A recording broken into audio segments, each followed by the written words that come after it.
La parole est à Monsieur Vincent Bru. Merci, Monsieur le Président. Ma question s'adresse à Monsieur le ministre de l'Économie et des Finances et porte sur l'attractivité de la France à l'international. La publication des derniers chiffres sur l'attractivité de notre pays sont très positifs. La France intègre désormais le top 5 des pays les plus attractifs dans le monde, selon une étude du cabinet A.T. Kearney, nous permettant même de passer devant une puissance comme la Chine. Ces résultats montrent que les réformes qui sont engagées par le gouvernement et par la majorité depuis 2 ans vont dans le sens d'une économie plus dynamique, telle que l'avait déjà affirmé le mois dernier l'OCDE.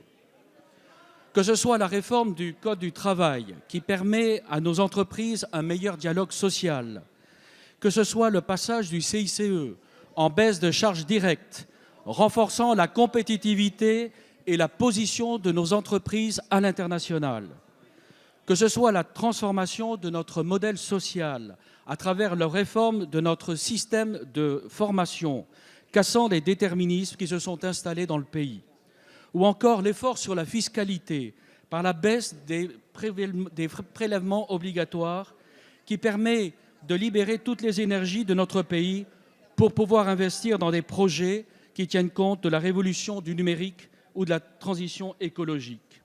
Enfin, la loi Pacte va permettre à nos entreprises d'accroître leur capacité à innover et à simplifier leur évolution. Ainsi, la France attire à nouveau les entreprises et les capitaux.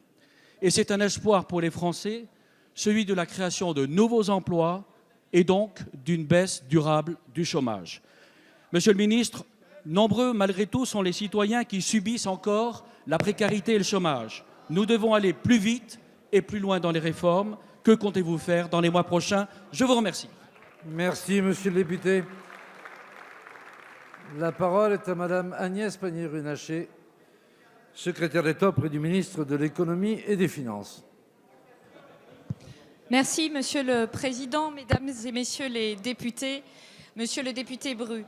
Je vous remercie pour cette question qui rappelle les chiffres très positifs sur l'attractivité de la France suite à la politique qui a été engagée par le gouvernement et la majorité. Nos résultats sont reconnus à l'étranger par le récent classement d'A.T. Kearney, vous le signalez, mais aussi par l'OCDE, dont je reviens, qui, dans son récent rapport sur la France, estime l'impact des réformes d'ores et déjà à 3,2 points de croissance à long terme. Alors notre politique, c'est le choix de la compétitivité, vous l'avez dit, en transformant le CICE en allègement de cotisations pérennes. C'est le choix de l'investissement en réformant la taxation du capital pour que ça aille dans les investissements dans des entreprises. Et ces investissements, ce sont des emplois. C'est encore le choix du travail en supprimant la taxe sur l'intéressement pour les PME pour mieux partager les fruits de la croissance. Cette politique, elle s'accompagne d'un effort sans précédent pour investir dans les compétences. Car notre sujet n'est pas l'absence d'emploi. Notre sujet, c'est la difficulté à trouver des candidats. Et je veux saluer ici le travail mené par le ministre de l'Éducation et la ministre du Travail qui sont pleinement engagés et dont on voit d'ores et déjà les fruits au travers du rebond de l'apprentissage dans notre pays. Ces choix produisent des résultats, la baisse du chômage, la reprise industrielle, une explosion des investissements directs à l'étranger. Mais beaucoup reste à faire et ces résultats nous obligent. C'est pour cette raison que le Premier ministre a lancé il y a quelques jours une mobilisation nationale pour faire en sorte que plus vite, plus fort, on permette aux gens de trouver un emploi, pas seulement pour des raisons de formation, mais aussi de mobilité et de logement.